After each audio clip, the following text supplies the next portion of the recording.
Hello. Hi, everybody.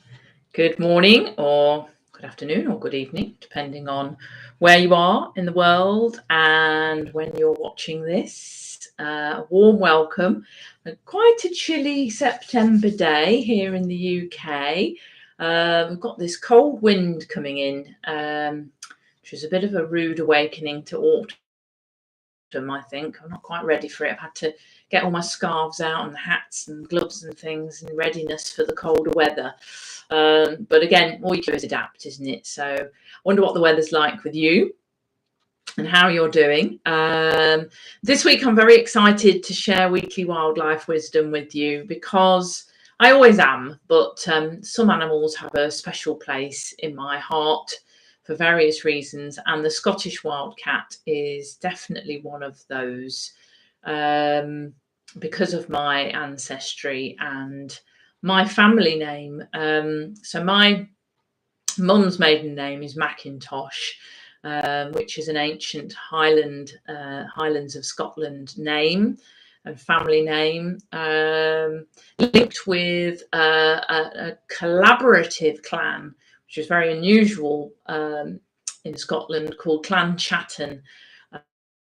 And the Mackintoshes, I'm not a historian, I haven't researched it, but from what I can read, the Mackintoshes were certainly some of the leaders of Clan Chattan, which is amazing. And I only found this out relatively recently. But their clan emblem for Mackintosh and for a few of the other clans within Clan Chattan is the Scottish Wildcat. So I've always had a fascination and a love of felines, whatever species they are. But of course, when there's a connection like that to my own family, it means something a lot deeper for me. My beliefs around the Celtic traditions, but also around the beliefs that are held by a lot of Indigenous elders and communities around the world, is that our family name and our family connections are vitally important to who we are and how we express ourselves in our lifetime, and understanding that and connecting deeply with that, both with family that are living, but also connecting with our ancestors who are no longer in this physical realm, is really, really important and significant. And so for me, the Scottish Wildcat means something that is probably a lot deeper than I can put into words. But I want to share some of who they are with you today, to encourage you to think perhaps about your ancestral connections. And it's not about whether you liked your family, whether your family are lovely, or whether they weren't very nice, or any of that, which sometimes can get confused with ancestral connection. It's more about why you were born into the family that you were born into, and what lessons you have learned, and sometimes in negative ways, but also in positive ways, from that lineage, and what that informs in your life and what that means to you in your life. And it can help you to find your true path, your real purpose in life, and to follow that, and to have the courage to do that, knowing that your ancestors are right there by your side, supporting you and encouraging you. I always work with my ancestors, talking to the healthful ancestors. So any ancestors that have, gone way off path and have perhaps not lived great lives, I don't engage with them. There's no need for me to. I engage with the ones that I know are with me and are on my side and are supporting my morally good intentions as I go through my life. So I'd also like to throw that in as well. So there's a real sort of ancestry connection in this weekly wildlife wisdom, but I know that many of you won't have that connection specifically to Scottish Wildcats, so I do want to give you a little bit more information about who they are, to get you thinking and reflecting about that part of you that holds that energy for all felines. But in particular, the Scottish Wildcat has a very unique aspect. They all do. Every species has a unique aspect to them. So I want to share that with you. Also, just wanted to say, because you may have noticed, I've had my hair cut. So I've had quite a lot. I think my hair was down to here before. So I've had probably about 6 inches cut off, and it feels very strange. It feels nice to have had a change. It felt like it was the right time for me to have a change.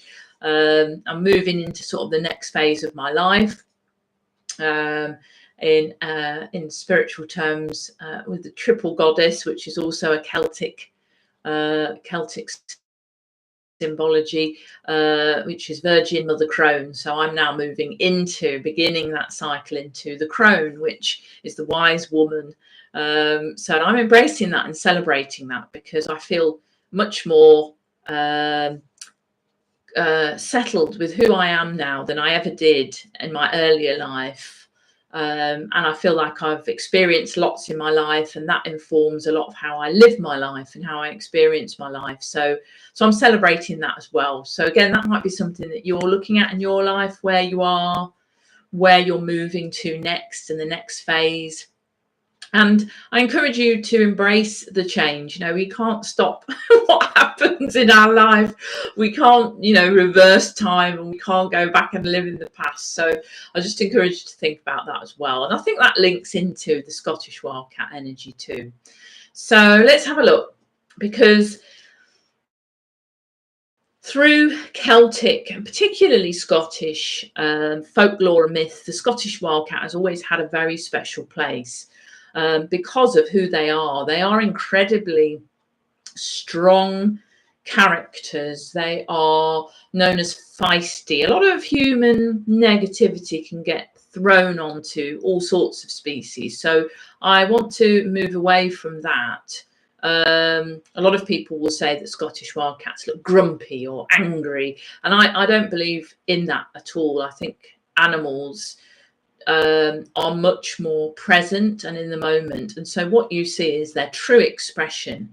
And that's not about our human tendencies to have bad days, or I'm grumpy because it's Monday, or because my football team lost, or whatever it is that we tend to do to ourselves to convince ourselves that we're not happy. Animals don't do that. They are in the moment, and they show who they are. And to look at them as a true observer is really important. And I think that's really important with the Scottish Wildcat and all species. Hi, Susie. Hello. It's lovely to have you here. Thank you. Susie's saying I look great. Oh, bless you. And you can't birth a new era without strong crone power, in my opinion. I love that. Yeah. I think the idea of elders in society is so important. And yet in our current culture, it's very much, not always, but in a lot of places, it's very much demeaned. And I think that's a mistake, because not all older people, but you'd like to think that a good percentage of older people have got some wisdom over their experience of their life, and to listen to that, to share that with different generations, I think is vital. So thank you for that, Susie. So yes. So they have a lot of meaning in Scottish mythology and folklore. And I also just want to mention as well, because I'm going to play into this with some of my other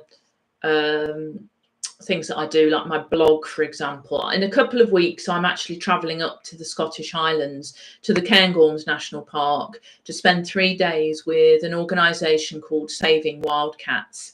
So I wanted to bring in their energy now so that we can talk a bit about it.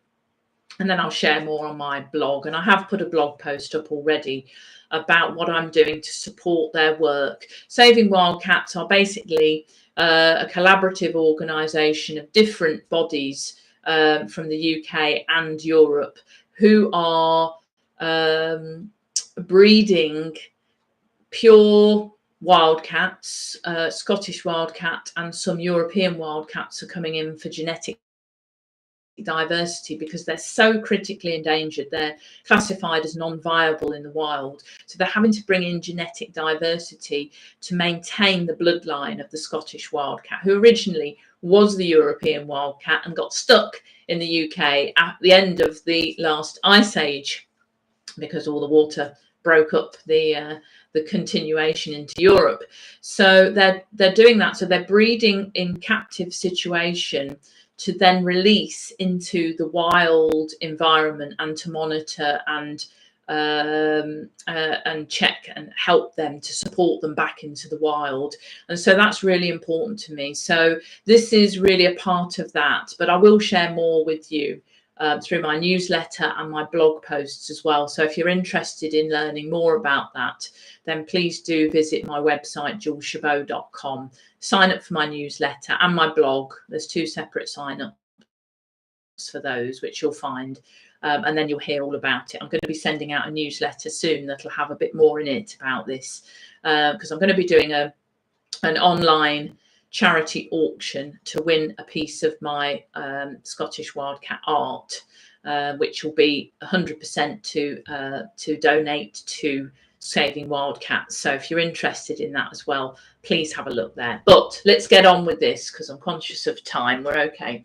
So who are the Scottish Wildcats? Well, if you know anything about wildcats, just that name and the association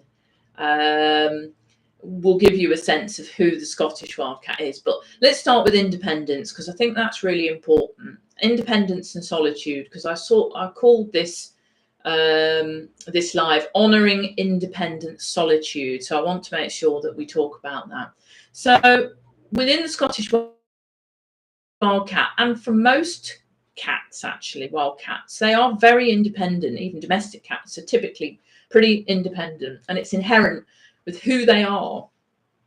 They almost command the need for their own space, a big boundary around them, a territory that they will maintain and fight for. They will fight other cats in order to say, this is where I live, you find somewhere else. And it'll only be if the other cat coming in is stronger than them and more able or persistent, perhaps a combination of all that, that they'll then encroach on their territory, and that cat will then have to bend and go and find an alternative territory for themselves. And they are very wary and resistant to others infringing on their boundaries. Now, we're social creatures as humans, so you might say, well, how does that play out with us? But we are also on a scale where some of us will like more space by ourselves than others, more introverted people, which is not about being shy or lacking confidence. It's about where we get our energy from. So if you're more introverted, you will prefer to spend more time than more extroverted people without others around, and you will actually enjoy that, and you will get replenished and regenerated by that.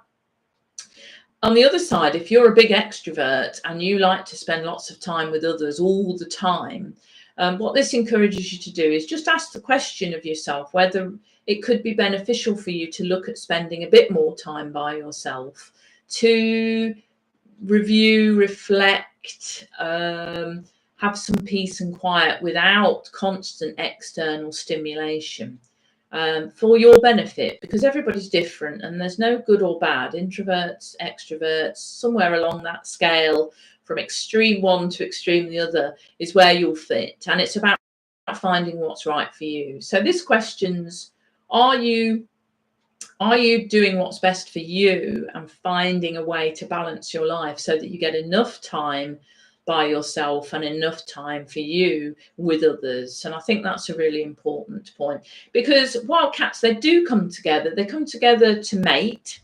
So that's a time when they do interact and socialize.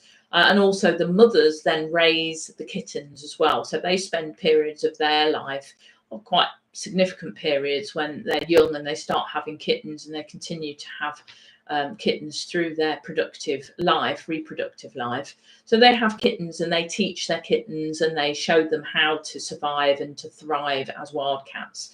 So there is an element of both, but they're very protective of their boundaries. And I think that's an important point. And again, we could look at wild animals and say that they become aggressive. But the truth is, they go through assertion and they'll have signs, body language, and vocalizations that say, keep away, keep away, keep away, before the final, if it happens, aggression, which most wild animals will try to avoid. So I'm suggesting the same thing, is that we have a boundary. It doesn't mean to say we start aggressively fighting other people for our right to be right, but that we actually stand our ground assertively. And that goes into fierce. I've written fierce and untamable spirit, and that's really what the Scottish Wildcat's all about. They know who they are. Do you know who you really are? Not the persona that we've created through our life, but who we really are at a source level, and sort of feeling into what that means. And I know that's quite deep, but it's really important. It's like, do we honor who we are as this soul in a human body here with this unique lineage, this unique set of experiences in our life, and how do we bring that to life for good in the world that we're living in? So what I love about that is that with the Scottish Highlands, I went up to the Scottish Highlands every summer, and I go up now as much as I can, and stayed with my grandparents and my family. And so I know and I understand the Scottish Highland way, and it's very much family oriented, very much like going back in time in many ways, a slower lifestyle and choice generally, I'm generalizing, and a much more stoic and resilient and funny. There's humor there, kindness, generosity, but also this strong sense of who we are, what we will and won't accept, what is and isn't okay. So very sort of values based, and I really love that. And I think that's something that we could all do with reflecting on in our own lives, when we live in busy human dominant cultures, especially where we are now in our history and what's been happening. We can lose touch with that very easily, and I think that's a real loss to us, to all of us, to all species. So I love that. And then connecting into that is this idea of solitude, which very much builds on independence. So, you know, the Scottish Wildcat chooses to live often in solitary ways. And if you love solitude, my guidance for you is to honour that, and to never to feel like you have to explain yourself to others, or that you're somehow not normal because you like time by yourself, you like to be out in nature by yourself. But if you fear it, because I know a lot of people come to where we live and say, oh, I couldn't live here, it's far too quiet, there's nothing happening, and there's no noise, and there's, you know, wanting to put the TV on or the radio to, you know, cover up the silence. But I say to you, if you fear it, what is it that you fear? What actually are you afraid of? And would it be a good idea, and I would suggest that it would, to explore that, and maybe to give yourself some time in solitude? It doesn't have to be a long time, it could be half an hour. You could go out into nature by yourself and obviously be savvy about it and sensible, but just explore what happens when you're not constantly receiving incoming information, and that you're actually able to quieten down and listen to what your body's feeling, what your emotions are telling you, what you're drawn intuitively to think about and to be and to act, and to explore that. So I think that's really important, and I love that about the Scottish Wildcat. So have a feel into that. What Susie's commenting. She says, yes, exactly. We're used to looking to youth for leadership because of emerging tech. Yeah. And I think there's so much talent and potential in our young people, which is amazing. I really think they come in with different software to the older generations, as has always been the case. So I think there's so much there to honour, but also bringing in the older generation's wisdom and knowing and experience to blend and to work together is so much more powerful and really, really needed. And I see some projects where young people and older generations are getting getting together, and I just love it. And I've been involved in a few, and I just think there's so much richness there and so much for us to learn, to support each other, to be there for each other, rather than it being, you know, polarities, or it's your fault, or it's our fault, or you have to fix it, we can't, you know, all this us and them is very destructive. So yeah, thank you, Susie. So, you know, so a couple of questions. If you fear solitude, maybe you might want to look at why is that, and how might you dip your toe in the water and try that out. If you love solitude, that's great, but could you benefit from some more community time with like-minded people, like-hearted? They don't have to have the same opinions as you, but are they respectful and willing to listen? And are you the same? And you can learn so much from that. Do you engage with different generations? And is there a way of you being able to do that? And do you stand up for yourself? Do you assert what you feel is right in a positive, kind way? Or do you let other people sort of push you around and boss you around? And I'm not dictating that that's how you should be, but I'm just suggesting that you explore that, because it is important that we stand in our own ground, and we stand up for who we are and what we believe is right. We do that in an effective, moral way, and we encourage others to do the same, because that's how we get to a point of deeper understanding. And yes, we need that desperately across humanity at the moment. Yeah, Susie's saying young people can now see footage of previous generations at a young age. I think that has really helped the dialogue between generations. Yeah, I think that's a really good point. Because of technology, you know, the generations of the future will be able to see much more. And yet there's still something really powerful about that physically happening, isn't there, when people really get together and sit down and realise that we haven't, you know, yes, things around us have changed, circumstances have changed, but at our heart, we have so much in common with each other as well. We have fears, we have desires, we have needs, we have security issues, we have lots and lots in common, and I think that's really powerful. Also, the final point I'm going to say before I stop, because I'm realising we're getting to the end of our time, is that Scottish wildcats in mythology and folklore were also connected with being able to help us to connect with our ancestors. So this idea of divination, being able to connect with the non-physical realms.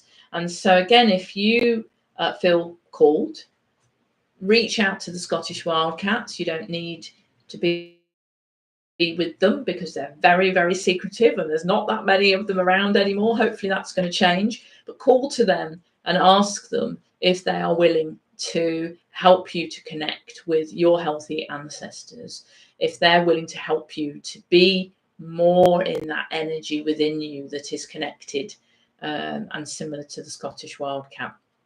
And I love that. I think all animals will connect with us when we meet them where they are, which is peaceful, respectful, honouring observation and willingness to listen. They don't speak our language, but they still think and they still feel, and they still have a code of conduct and honour that they live by from their species perspective. When we meet them in that place, it is amazing, when we're in stillness, what we can absorb and feel and receive from them. So that idea of them helping us to connect with non-physical ancestral lines makes complete sense to me, and I'd encourage you to, you know, just ponder that as you reflect on today's weekly wildlife wisdom. And Susie saying, yes, now they can look at an older person and better envisage the spirit within. I love that, Susie. That's beautiful. Perfect. So I think that's the perfect way to wrap things up for today. I'll be back, all being well, next Friday, which is the 4th of October. Goodness me.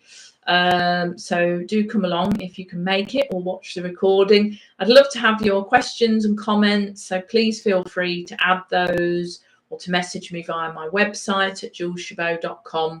And yeah, look forward to whoever's going to step forward for next week's weekly wildlife wisdom. So look after yourselves, take good care of yourselves, and I will see you all next week. Thank you so much. Take care. Bye.